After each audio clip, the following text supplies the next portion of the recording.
Wondering if you have any insight on call cadences within the stages. So like how frequent to call people, how frequent not to call them. Yeah. Anything like that would help. Yeah, so again, it's up to you, but I want you to use rational judgment.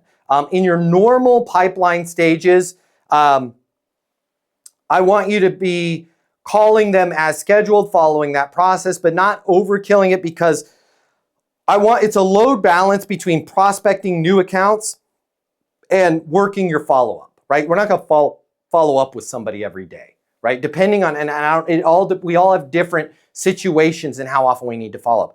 What the sustainable pipeline is, for those of you that haven't gotten there, that's somebody like I see Derek there at Strike Zone.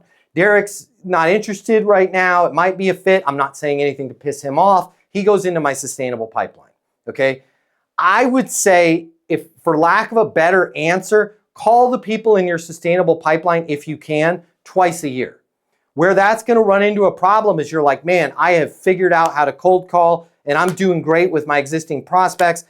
If you're sitting around scrolling Facebook, be calling your sustainable pipeline. But I wouldn't do it once a month. I wouldn't do it, once a week. I would call them at best on sustainable. The most I would call them would be 4 times a year or once every 3 months. Now, that's not saying that you can't put them on a drip campaign for text messages.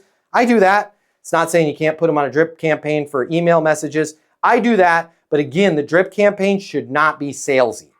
It should be insights. Wanted to make sure you're aware of that. If you like this video, I got you. I'm going to hook you up. Click the link in my bio. I'm going to give you the closing mini masterclass. It's normally $300. I'm going to pay for everything. You're going to close a lot more business. You're going to make a lot more money. You're going to have a lot more fun. And you're going to be like, Matt Easton changed my life. And I'm going to be like, yes, I did. Did we just become best friends? And you're going to say, yes, we did. And then you and I are going to be best friends, and it'll be great. So click the link in my bio so we can be friends and you can close more business, and I'll cover all the cost. See you there.